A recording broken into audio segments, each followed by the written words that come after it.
Hi everyone, and welcome to our tutorial portion of our video. Obviously, if you've made it this far, you want to make one of these cards. So let's get to it and see how it is that it all goes together and what the dimensions are. So this piece of paper is damask pink, which comes from the FQB Bouquet of Wishes. So I wanted that as our main card. That is our whole exterior of the card. You can use the solids if you want. You could use cardstock. You can use whatever you want. And I've only printed it on one side. This is going to be the inside of the card, and I'll show you how that turns out. But if you wanted to get really fancy, you could have double-sided printed this. It was something I thought about doing, but obviously I didn't. But that's one option for you. So this piece of card is cut at 5.5 by 8.5. So there's our first dimension in order to do it. Once we have that, we go ahead and we measure in 2 1/8 inch, okay, from the outside, and same thing from the outside here at 2 1/8. At 2 1/8 inch there and there. We take our scorer, we score both of those, we fold those over, and voila, you have your finished card as to how it's going to fold up. So very nice and simple. Now, since we're on the outside anyhow, why don't we adorn the outside? And to do that, I am just using white cardstock. The cardstock that I'm using is the Epson matte presentation paper in a 44 pounder 160 GSM. That's what I'm using for all my printed material in this video. So that's both the pattern stuff as well as any white cardstock pieces that I'm using. I'm just simply using that.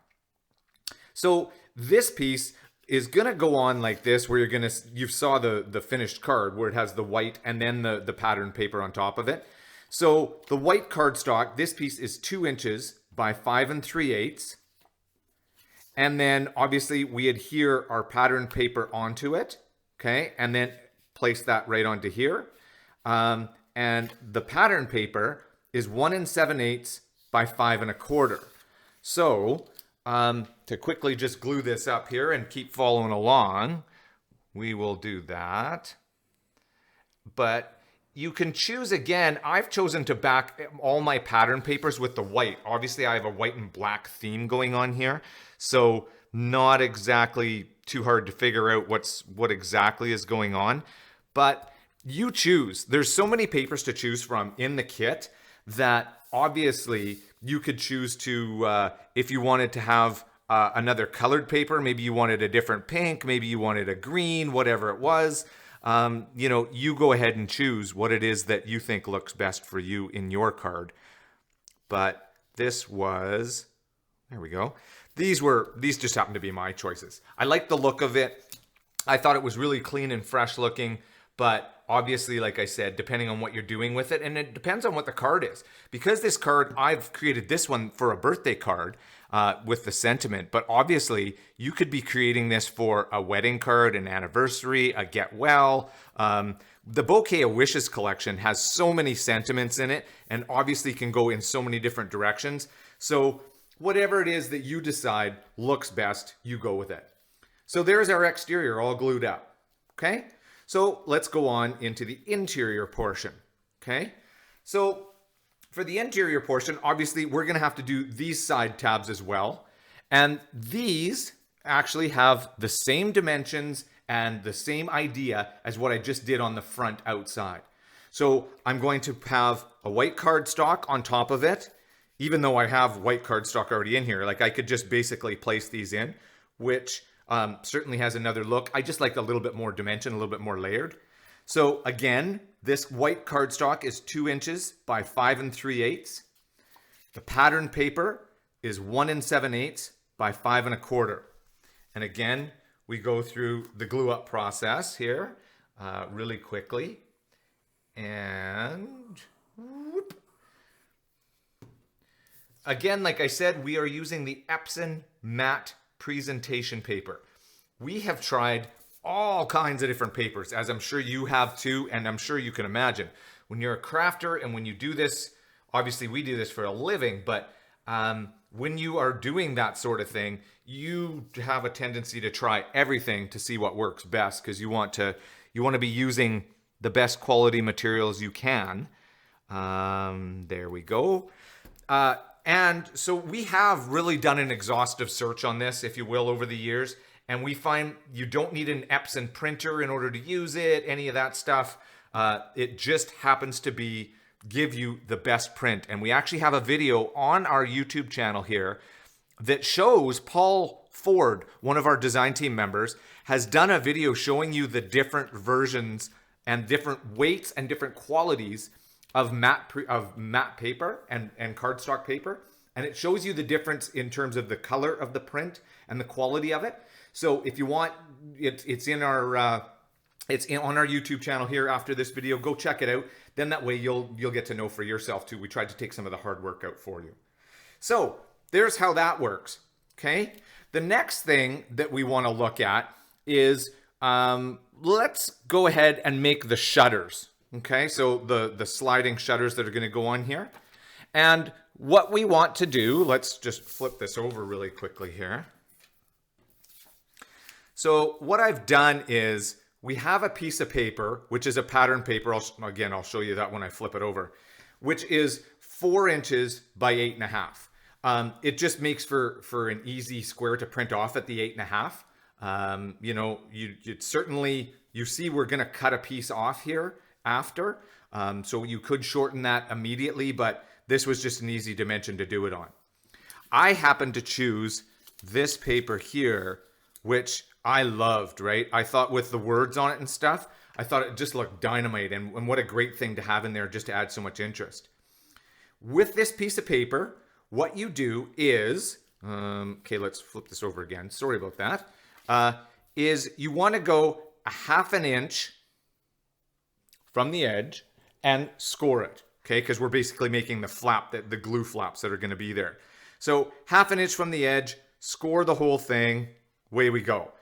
When you do it, you can see my oops up here. I've actually done both edges because I got to make sure that I do the right area, right? If you have a specific pattern to it, you got to make sure you're scoring the right area on it.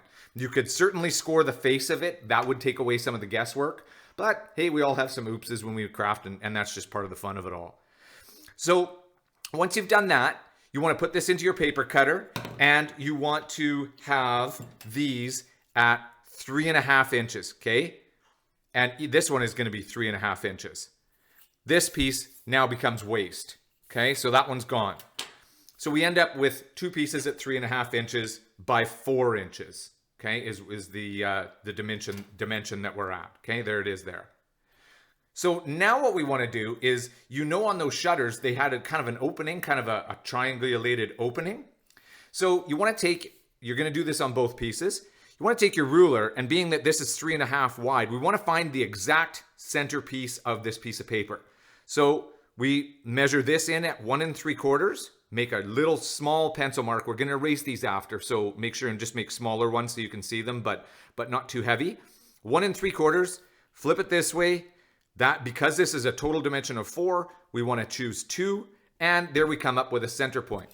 Once we have our center point, we are simply, this is the top part, which has our tab, okay?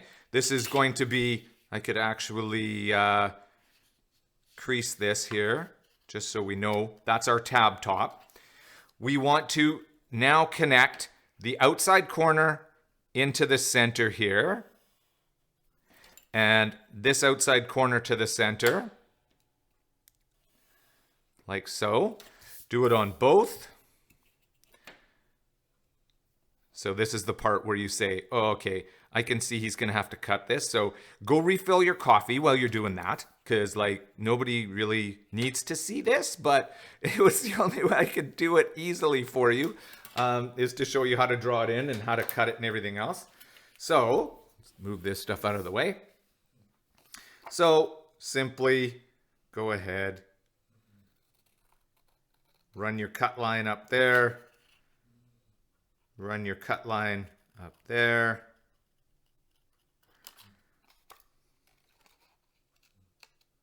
There we go. Okay, so we end up with that as our finished, let's push that into screen for you. We end up with that as our finished item, right? So that's gonna be our shutter. that is going to open to reveal our sentiment in the inside. And before we're finished with these pieces, we want to quickly erase the little pencil marks that are in there because we don't want those to show, and they will show just a little bit, right? Especially when the card is closed. So like I said earlier, you want to just do those lightly.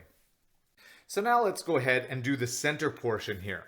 So in the center, obviously, we have our paper and our sentiment. Okay, we've got the both things that are going to go in there. First off, this center paper is 2 7/8 by 5.5. Now you can see I've cut quite a large hole. I've got quite a large birthday wishes sentiment. You maybe didn't need to do it so big, like you see I don't have much on the side. You could certainly shrink this if you want to, the center portion. But I would leave your, just for your sentiment to go underneath, but I would leave this paper at exactly the same size because you're going to need that in order to put your wings on properly, your shutters. Okay, so again, 2 7/8 by 5.5. What we're going to do is we're going to glue this down just at the bottom only. So that is going to allow us the working area in order to put in the sentiments and the shutters. So only at the bottom. And make sure we're centered in here. And that looks about right. Nice and square, centered. Okay. Look at how nicely I've framed my measurements. Isn't that beautiful? Wow, maybe I should just leave it like that, eh? That'd be a nice sentiment for somebody. Okay, so our sentiment is the next thing that goes in. And obviously, because we can do this, you can see that that is very easy to do. Now, the sentiment, you can see that it is a perfect circle, and I didn't cut it out as a perfect circle. Why did I do that? Well, I wanted to leave this extra because I wanted to make sure that the wings don't bind on it. Having so many edges around it, I wanted to make sure that it was going to slide back and forth nicely. So I just left a little extra. Obviously, you can see when I put this down here, you know, just a little extra from all the sides there just so that that works. You do whatever works for you, depending on what sentiment you're going. Maybe you put a bouquet of flowers from the kid in there. Whatever it is that you do, like I said, I just left an extra white border when I cut it out. It also made it super easy to cut. But I left that so that the wings don't bind. So let's glue this down. Right under here. Pop that up. And slide that into spot. That looks nice. Okay, done. So, there we go there. Now, the last thing is our wings. We cut the wings out before. Those are our pieces. We had that 1/2 inch score line at the top. We want to make sure what's going to end up happening is these are going to go on like so. Okay. And your score line is going to be, before I put the glue on this is easier to explain. You want that to be resting right up against there. Okay. So this is going to get the glue on it, and it's actually going to fold back with this panel. It's going to be glued onto this panel, and then that way it will slide that back. So what we want to do is we want to fold our score line and fold that back on itself. That's where it goes. And let's make sure and burnish these so that they sit nice and flat when they do operate. Okay. Do the same thing on this guy here. Fold him back on the score line. Burnish nicely. Whoops. Fold it back on the score line and burnish nicely here. Okay, there we go. So we're ready to go here now. So, like I said, when you glue this up, you want to make sure, obviously, one shutter is going to go on top of the other. You choose, it doesn't really matter. Okay? And when you glue it, when you place this in, we want to place this in the center. Okay? So there's our center point over our sentiment. And we want to make sure that it comes far enough back, like so. Okay? There we go. That it's going to be right up against this folding flap. Okay, so that one's ready to go. So we put glue just on our folded tab. Okay. Again, I want to make sure that that is right up against there. I fold that over. Give it our second for our drying time. And now you can see how that's going to operate. Obviously, we're going to glue the top down at the end, but you can now see how that is going to operate. Okay, we're going to do the same thing on this side, where this is going to go right to the fold, like so. This is centered, and we put glue only on our tab. Okay, fold that over to make sure that that way we have the shutters opening and closing properly. Now, the other thing that I'm noticing is my shutters are a little bit long, okay? And again, the whole reason why we don't want to glue this down is I can just nip the ends off. Let's just flip this way so that I can get in at. And let's just nip the ends of the shutters off.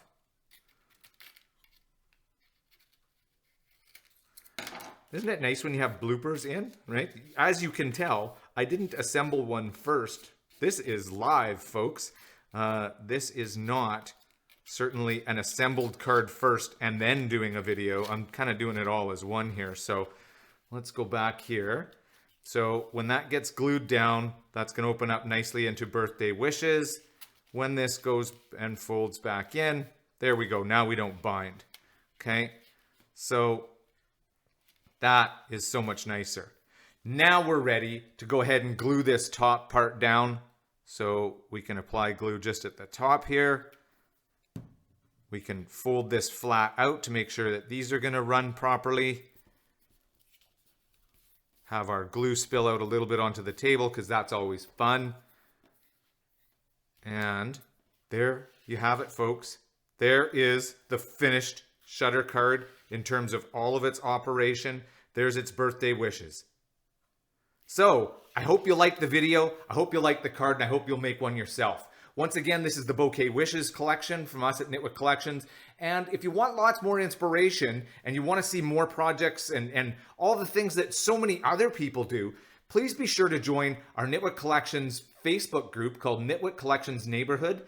That will give you so much more inspiration. Come there to share your projects, learn about new techniques, learn about things that other people are creating, and also maybe share a little bit yourself.